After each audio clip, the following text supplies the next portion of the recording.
It can be quite scary, maybe hard, maybe quite just weird to say that it's okay to fail. It's alright.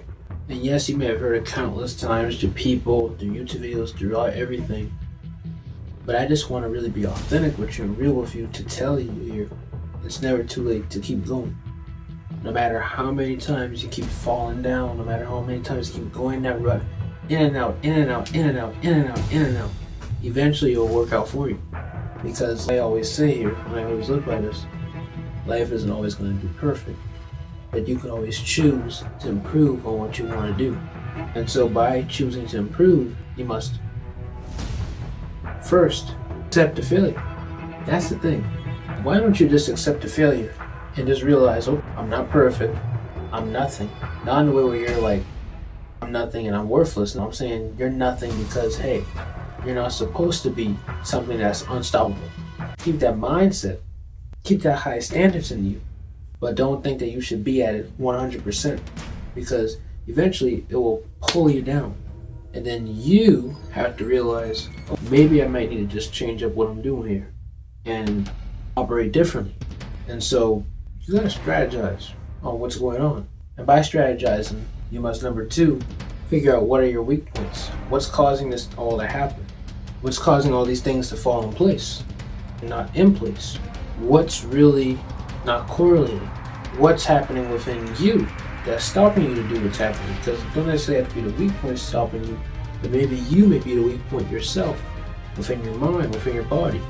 And like I say, this goes with sports, this goes with your addiction if you have one, this goes with procrastination, anything, finding out what that weak point is, or if it's in you.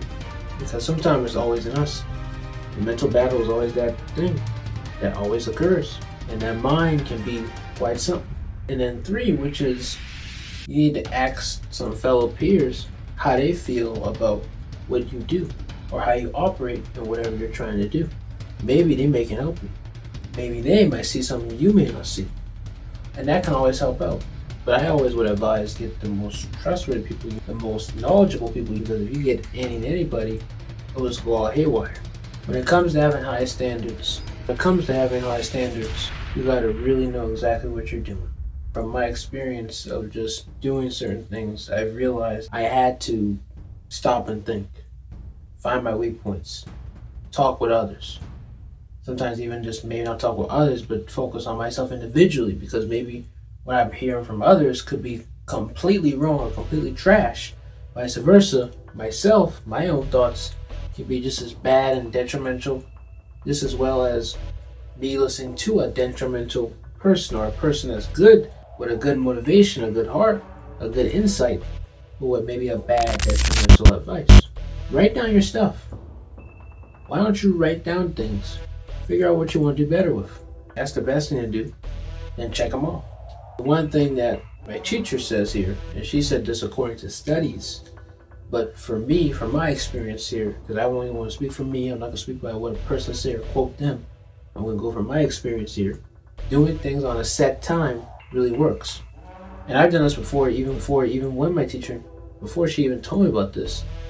I've done this even in the past.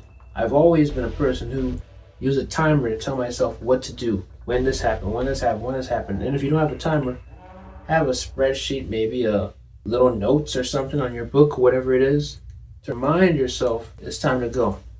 Time to get back there, head over there, and start zooming that way, zooming this way, and zooming here. You got to figure out, what do I need to do? That's what the notes are for. That's what your schedule's for. Don't just put up goals. Don't try to make them specific. Don't try to write them down. Don't try to manifest them. But take action and initiative to do it, while also, in my personal opinion, as a Christian, I would say, pray. Pray. That's all you got to do. Just pray. Because when you pray, it'll work out. Prayer can change things.